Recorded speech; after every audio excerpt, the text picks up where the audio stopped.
तो चलिए lecture number 2 का फर्स्ट क्वेश्चन हम लोग पढ़ते हैं। और देखिए पहला क्वेश्चन यहाँ पर क्या है, देखिए 3 person are initially at the 3 corner of an equilateral triangle whose side is equal to small d.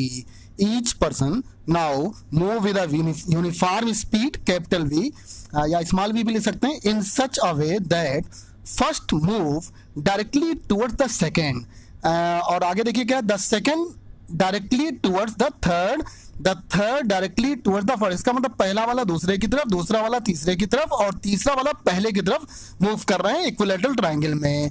और सबकी वेलोसिटी क्या है, v है। और बताइए इक्विलैटरल ट्रायंगल की साइड क्या है, d है। देखिए the 3 person will meet after a time equal to, 4 option दिए हैं, d बाई v है, 2d बाई 3v है और 2d divide by v by √3 है और d divide by v √3 second है। ये 4 ऑप्शन दिए हैं आपके सामने, आप देख लीजिएगा। चलिए इसको सॉल्व करते हैं। बहुत अच्छा क्वेश्चन है और इसको जल्दी से हम लोग सॉल्व करते हैं अगले पेज पर।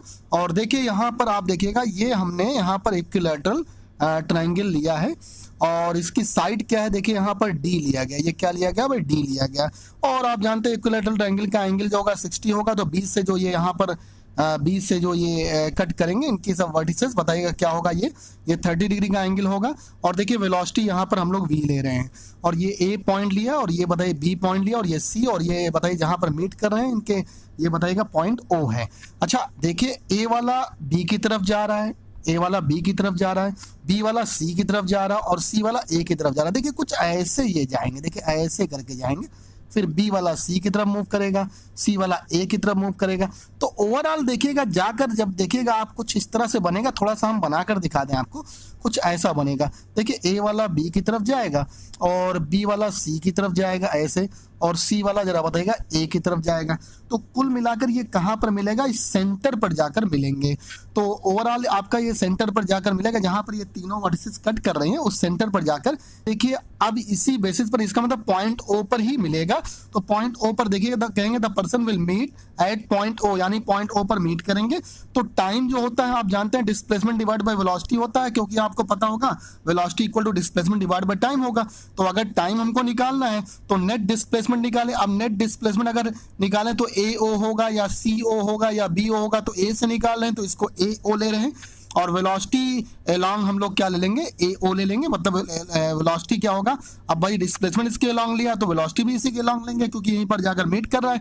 और आप जानते हैं जो इक्विलैटरल ट्रायंगल का जो यहाँ परपेंडिकुलर होगा और वर्टिसेस यहाँ पर कट करेंगे, तो ये इतना 1/3 पार्ट होता है और ये 2/3 पार्ट होता है। ऊपर वाला 2:1 का रेशियो होता है। इसका मतलब ऊपर वाला बताएगा 2 होगा तो नीचे वाला क्या होगा, 1 होगा। तो इसका मतलब ये 2/3 पार्ट होगा, ये 1/3 पार्ट होगा। तो अगर AO हम लोग रखते हैं तो 2/3 ऑफ यहाँ पर डिस्प्लेसमेंट अगर D है तो D cos थीटा हो गया। और जरा बताइएगा वेलोसिटी बताइएगा इस बताइएगा डायरेक्शन में, AO के डायरेक्शन में क्या होगी, V cos थीटा, क्योंकि थीटा से लगा हुआ कंपोनेंट cos का कंपोनेंट होता है। तो cos थीटा से cos थीटा कैंसिल हो गया और देखिए 2D डिवाइड बाय 3V आ गया। बहुत इंपॉर्टेंट सेकंड नंबर ऑप्शन यानी करेक्ट है। और देखिए यहाँ पर second number option 2D divide by 3V second होगा। अच्छा एक बात बता दें, इसी तरह से एक क्वेश्चन हम लोग एक करा रहे हैं, दूसरा अपने से आप लोग कर लीजिएगा। ऐसे ही स्क्वायर वाला क्वेश्चन होगा और वहां पर भी स्क्वायर में भी A वाला B की तरफ, B वाला C की तरफ, C वाला D की तरफ और D वाला A की तरफ जाएगा, फिर वो सेंटर पर मिलेगा। बिल्कुल सिमिलर इसी तरीके से निकाल लीजिएगा स्क्वायर वाला क्वेश्चन भी। तो ये बहुत इंपॉर्टेंट क्वेश्चन है। चलिए अगले क्वेश्चन की तरफ बढ़ते हैं। लेक्चर नंबर 2 के हम लोग सेकंड क्वेश्चन की तरफ बढ़ते हैं। और पिछले लेक्चर में हम लोगों ने 4 क्वेश्चन कराए थे, उसको जरूर क्वेश्चन बहुत इंपॉर्टेंट होंगे। चलिए लेक्चर नंबर 2 के सेकंड क्वेश्चन की तरफ बढ़ते हैं और सेकंड क्वेश्चन देखते हैं क्या है। देखिए यहाँ पर है the displacement x of a body is given by x equal to a sin omega t plus theta है। The time at which displacement is maximum, आपको वो टाइम बताना है जिस पर डिस्प्लेसमेंट मैक्सिमम हो। तो देखिए एक बात बताइएगा, अगर आप देखिए x equal to a sin omega t plus theta है, 4 ऑप्शन यहाँ पर दिए हुए हैं, अभी ऊपर चेक करेंगे। और देखिए साइन की जो मैक्सिमम वैल्यू होती है sin 90 पर होती है। इसका मतलब sin 90 की वैल्यू क्या होती है, 1 होती है। तो हमने यहाँ पर sin omega t plus theta की वैल्यू क्या ले लिया, 1 ले लिया, क्योंकि ये मैक्सिमम वैल्यू होगी। अब आपको पता है sin 90 1 होता है। तो चलिए अगले पेज पर इसको देखते हैं। तो देखिए नेक्स्ट पेज पर ये देखिए 1 आ गया, sin 90 यानी sin π/2 रख देंगे, sin से sin कैंसिल हो गया, omega t plus theta equal to π/2 हो गया।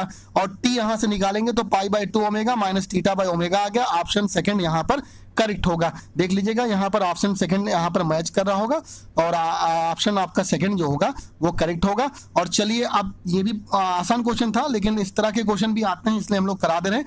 अब चलिए आज के लेक्चर यानी लेक्चर नंबर सेकंड के थर्ड क्वेश्चन की तरफ बढ़ते हैं और थर्ड क्वेश्चन देखते हैं। देखिए, द डी एक्सिलरेशन या declaration experienced by the moving motor boat after it's engine is cut off. जब इंजन बताइए बंद हो जाता है तो यहाँ पर डी एक्सिलरेशन होता है और वो दिया हुआ है D by D T equal to minus K V की पावर 3 के यहाँ पर कांस्टेंट है। If V not is the magnitude of velocity at cut off, याद रखिएगा वी नॉट जो है एक तरह से यहाँ पर जब कट ऑफ हो रहा है तो उसकी इनिशियल बताइए वेलोसिटी और the magnitude of the velocity at time T after cut off is आपको बताना है। 4 ऑप्शन दिए हुए हैं और चलिए इसको भी सॉल्व करते हैं। और देखिए यहाँ पर चेक करिएगा D by D T equal to minus K V की पावर 3 दिया हुआ है। आप यहां से ले आइए क्या, देखिए v की पावर 3 इधर ले आइए तो 1 अपॉन वी की पावर 3 हो जाएगा, ऊपर आकर v की पावर माइनस 3 हो गया और इसको इंटीग्रेट कर दिए पूरे पाथ के लिए। और यहाँ पर बताइए के डी टी, तो बताइए यहाँ इसकी इनिशियल लिमिट वी नॉट है जब कट ऑफ हुआ था और उसके बाद फाइनली यहाँ v ले लेते हैं और यहाँ 0 से आपका t हो गया।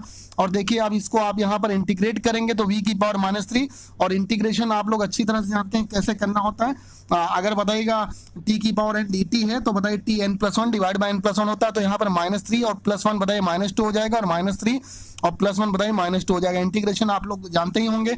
इसकी इनिशियल लिमिट ये दी है, फाइनल ये दिया हुआ है। और यहाँ पर देखिए के डी टी का क्या हो गया, टी आ गया माइनस के टी, अब माइनस साइन यहाँ पर मल्टीप्लाई कर दिया, माइनस और माइनस प्लस हो गया, 2 आ गया। अब पहले फाइनल लिमिट रखते हैं तो फाइनल लिमिट रख दिया 1 अपॉन वी स्क्वायर, और फाइनल लिमिट क्या है v है तो 1 अपॉन 2 वी स्क्वायर हो गया। इनिशियल क्या है v नॉट का स्क्वायर। याद रखिए जब लिमिट रखते हैं तो पहले फाइनल लिमिट फिर इनिशियल लिमिट रखते हैं। इस तरह से यहाँ पर के टी आपका एलसीएम ले लीजिए, ये निकल गया। और देखिए यहाँ पर वी नॉट माइनस वी का स्क्वायर आ गया, 2 वी स्क्वायर वी नॉट का स्क्वायर के टी, यहाँ से वी नॉट का स्क्वायर आ गया, आपने वी स्क्वायर कॉमन ले लिया ये, और v आपका निकल चुका है v इक्वल टू V not divide by 2 V not का स्क्वायर के टी +1 आ गया अंडर रूट में। और देखिए थर्ड नंबर ऑप्शन यहाँ पर करेक्ट होगा। थर्ड नंबर ऑप्शन देखिए यहाँ पर मैच कर रहा है तो थर्ड नंबर ऑप्शन ही करेक्ट है। सिंपली यहाँ पर इंटीग्रेट करना है और इंटीग्रेशन का रूल आप जानते हैं अच्छी तरह से, और जो लोग नहीं जानते होंगे उसको पढ़ लेंगे पीछे। याद रखिएगा मेन फर्स्ट रूल ही यूज किया जाता है, टी की पावर n dt का अगर इंटीग्रेशन करना है तो टी n+1 यानी पावर में 1 ऐड हो जाती है, फिर डिवाइड भी कर देते हैं n+1 से। तो इस तरह से होता है। और लिमिट रखना हो तो पहले फाइनल लिमिट फिर इनिशियल लिमिट। चलिए अब यहाँ पर लेक्चर नंबर सेकंड का ये 4th नंबर क्वेश्चन करते हैं जो कि आज के लेक्चर का लास्ट क्वेश्चन है। और हर लेक्चर में हम लोग आपको 4 या 5 क्वेश्चन कराएंगे। अभी हमने पिछले लेक्चर में भी 4 क्वेश्चन कराए थे और अब यहाँ पर भी ये 4th नंबर क्वेश्चन पर पहुंच गए हैं। देखिए क्वेश्चन बहुत अच्छा है। The relation between time t and distance x is t equal to alpha x square plus beta x where alpha and beta are constant है। द रिटार्डेशन आपको निकालना है, v क्या है यहाँ पर वेलोसिटी है। ऑप्शन आपको यहाँ पर दिया हुआ है। अच्छा एक बात देखिए यहाँ पर टाइम दिया हुआ है alpha x square plus beta x। अच्छा सिंपली यहाँ पर आपको डिस्प्लेसमेंट नहीं दिया है कि आप उसका टाइम डेरिवेटिव करके वेलोसिटी निकाल लीजिए, फिर वेलोसिटी का टाइम डेरिवेटिव करके आप उसका बताइएगा एक्सीलरेशन निकाल लीजिए। तो पहले इसको हमको डिस्प्लेसमेंट वाले टर्म में बदलना पड़ेगा। देखिए T equal to alpha x square plus beta x है और इसको हम लोग ऐसे भी लिख सकते हैं alpha x square plus beta x minus T रख सकते हैं। ये तो क्वाड्रेटिक इक्वेशन है और सिद्धाचार्य रूल से या बताइए क्वाड्रेटिक इक्वेशन के फार्मूले से आप जानते होंगे कि अगर ax square plus B X plus C है तो आपको अगर x निकालना होता है तो बताइए क्या करते थे, माइनस बी और प्लस माइनस अंडर रूट बताइएगा B square minus 4ac divide by 2a रखते थे। आप लोगों में से बहुत सारे लोगों को ये फार्मूला नहीं पता होगा, थोड़ा सा हम यहाँ पर लिख देते हैं। और देखिएगा अगर यहाँ पर ax स्क्वायर और प्लस bx और प्लस c ये क्वाड्रेटिक इक्वेशन होती है और ये यहाँ पर 0 दिया हुआ है और x निकालना है तो x होगा minus b plus minus under root B square और माइनस 4ac होगा। ठीक है, 4ac डिवाइड बाई क्या हो जाएगा यहाँ पर 2a हो जाएगा 2a। तो ये बताइएगा ये फार्मूला है minus B plus minus under root B square minus 4ac divide by यहाँ पर क्या होता है 2a। तो ये फार्मूला है और आप लोग क्वाड्रेटिक इक्वेशन का फार्मूला याद रखिएगा, हम लोगों को यहाँ पर करना है। तो चलिए इस फार्मूले से सॉल्व कर लीजिएगा, x जो आपका निकलेगा ये निकल जाएगा, आप सॉल्व कर लीजिएगा। हमने डायरेक्ट लिख दिया है माइनस बीटा प्लस माइनस बताइएगा under root B square plus 4 alpha T आया, क्योंकि आप खुद देखिएगा बी की जगह पर जो है ना X square plus B X plus C होता है, बी की जगह पर बीटा है तो माइनस बी रखा तो माइनस बीटा हो गया, प्लस माइनस जरा बताया अंडर रूट बी स्क्वायर रखना होता था तो बी स्क्वायर की जगह पर बीटा का स्क्वायर हो गया। आपसे बताया था formula minus B plus minus under root बताइए बी स्क्वायर माइनस 4 AC रखना था तो माइनस 4 होगा और ए की जगह पर अल्फा है और सी की जगह पर -1 है तो ये 4 अल्फा टी हो गया, डिवाइड बाय 2a करना होगा तो 2 अल्फा सब में डिवाइड हो गया, 2 अल्फा आ गया। देखिए आसानी से निकल गया। अब देखिए x निकल गया, हम लोग इसका आप बताइएगा वेलोसिटी निकाल सकते हैं। अगले पेज पर इसको चेक करते हैं, अगले पेज पर निकालते हैं। देखिए अगले पेज पर यहाँ पर x की वैल्यू आपकी निकल चुकी है, पीछे से यहाँ पर हम लोगों ने पूरा आंसर यहाँ पर लिखा v इक्वल टू बताएगा dx/dt यानी displacement divide by time, rate of change of displacement क्या होगा, वेलोसिटी होगी। अब यहाँ पर आप इसको एक तरह से डिफरेंशिएट कर दिए विद रिस्पेक्ट टू टाइम, तो डिफरेंशिएट कर देंगे तो 1/2 अल्फा जैसे था वैसे ही होगा। और देखिएगा आपको रूल बता दें, जैसे d/dt यहाँ पर है और 3t² प्लस 2t प्लस 2 का होल स्क्वायर है, पहले रूल से ही होगा। पहले इस पूरे टर्म को 1 मान लेते हैं और 2 बताइए इसकी जो पावर है आगे आ जाती है और पावर से 1 माइनस हो जाता है, 2 - 1 क्या हो गया 1। फिर अब ये पावर भूल जाएंगे और अंदर वाले का आप करेंगे तो 3t² का क्या हो जाएगा 6t और 2t का क्या हो जाएगा 2 और 2 जो कांस्टेंट है इसका क्या हो जाएगा 0। आप लोग ये डिफरेंशिएशन का रूल देख लीजिएगा, ये सब हम लोगों ने बताया होगा। और देखिए इसी रूल से यहाँ पर होगा। अब देखिएगा यहाँ पर 1/2 अल्फा है, माइनस बी जो बीटा है वो कांस्टेंट है, एक तरह से 0 हो गया। अब ये beta square plus 4 alpha T की पावर बताइएगा क्या है, हाफ है, हाफ आगे आ गया और हाफ -1 क्या हो गया यहाँ पर -हाफ हो गया। अब बताइएगा इस पावर को भूल जाते, जैसे कि हमने आपसे बताया पावर को बिल्कुल हटा दिया, beta square plus 4 alpha T का डिफरेंशिएट करें तो बीटा स्क्वायर का 0 हो गया, 4 अल्फा टी का क्या हो जाएगा टी का 1 हो गया तो 4 अल्फा यहाँ पर हो गया। अब देखिए एक तरह से v जो निकल गया, अब देखिए यहाँ 2 अल्फा और ये 4 कैंसिल हो गया और देखिए 2 2 4 है और यहाँ 4 अल्फा से 4 अल्फा कैंसिल हो गया, beta square plus 4 alpha T की पावर -हाफ हो गया। अब हम लोग वेलोसिटी निकाल चुके हैं, एक्सेलरेशन निकालेंगे, रेट ऑफ चेंज ऑफ क्या वेलोसिटी बताइए क्या होगा, एक्सेलरेशन होगा तो टाइम डेरिवेटिव फिर से इसका निकाल दिया। अब beta square plus 4 alpha T -half, बिल्कुल इसी रूल से जो हमने लास्ट में बताया उसी से करेंगे।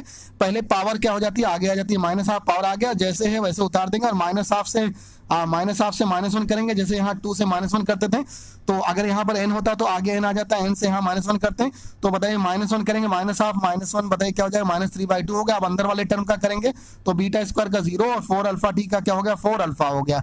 अब देखिए यहाँ पर खुद चेक करिएगा, 2 से 2 कैंसिल हो गया और खुद देखिएगा यहाँ पर 2 अल्फा। और एक बात ध्यान दीजिएगा, यहाँ पर v आपने जो निकाला था वो निकला था ब्रैकेट में beta square plus 4 alpha T और पावर -हाफ। अगर हम लोग v की पावर 3 कर दें तो ये हो जाएगा beta square plus 4 alpha T और पावर इसकी -3/2। इसका मतलब इसकी जगह पर हम लोग v की पावर 3 रख सकते हैं तो ये एक्सेलरेशन जो हो गया -2 अल्फा v³ आ गया। अब देखिएगा आप कौन सा ऑप्शन यहाँ पर करेक्ट है ये हम लोग चेक करते हैं पीछे। तो देखिए यहाँ पर आपका देखिए 2 अल्फा v³ आ गया और देखिए यहाँ पर यही आंसर आया था। और चेक कर लेते हैं यहाँ पर देखिए -2 अल्फा v³, वहाँ माइनस साइन नहीं दिया हुआ है और लेकिन आंसर वही है। और देखिए आपका आंसर क्या हो गया, यहाँ पर A नंबर ऑप्शन हो या फर्स्ट नंबर ऑप्शन हो गया आपका। और ये ऑप्शन कौन सा है, यहाँ पर देखिएगा ऑप्शन आपका जो यहाँ पर आया है वो आ गया आपका यहाँ पर 2 अल्फा v³ आ गया। तो बताइए क्या आ गया 2 अल्फा और v³ यहाँ पर आपका आंसर आ गया और यानी कि फर्स्ट नंबर यहाँ पर ऑप्शन करेक्ट हो गया। तो ये बहुत अच्छा क्वेश्चन है ये, और इसमें बहुत ध्यान से आपको डिफरेंशिएशन करना है, डिफरेंशिएशन के रूल जानना है। यहाँ पर ये हमने रूल लिख भी दिया है। अब जैसे मान लीजिए कहीं पर आपको बता दें, कहीं पर भी अगर d/dt और मान लीजिए यहाँ पर 2t और +1 और इसकी पावर n है, पहले क्या करते हैं यहाँ पर पूरा पावर आगे आ जाएगा और 2t और +1 और n से क्या कर देते हैं माइनस, तो देखिए n से यहाँ पर -1 कर देते हैं और फिर अंदर वाले टर्म का करते हैं दूसरे ब्रैकेट में 2t का 2 हो जाएगा +1 का क्या हो जाएगा 0 हो जाएगा, इस तरह से निकल जाएगा। तो ये आप पढ़ा हो, इसको बड़े ध्यान से सीख लेंगे। डिफरेंशिएशन में देख लीजिएगा रूल, क्योंकि अब यहाँ पर तो हम लोग क्वेश्चन ही करा रहे हैं। तो आज के लेक्चर में भी हम लोगों ने टोटल 4 क्वेश्चन कराए और देखिए सारे के सारे इंपॉर्टेंट क्वेश्चन हैं और इनको ज़रूर आप लगा लीजिएगा, बहुत ज़्यादा इंपॉर्टेंट हैं। और अगले लेक्चर में भी हम लोग, अब देखिए अभी तक हम लोगों ने फर्स्ट और सेकंड लेक्चर में मोशन इन 1D के मैक्सिमम क्वेश्चन यानी 8 क्वेश्चन कराएं। अगले लेक्चर में हम लोग वेक्टर के क्वेश्चन कराएंगे, उसके बाद वेक्टर के कुछ और क्वेश्चन, प्रोजेक्टाइल के क्वेश्चन कराएंगे। ऐसे करके पूरी मैकेनिक्स को हम लोग सॉल्व कराएंगे। यहाँ के लिए बस इतना ही रखते हैं। जम कर पढ़िए, खूब मेहनत करिए, किसी तरह की लापरवाही ना हो। Thank you very much.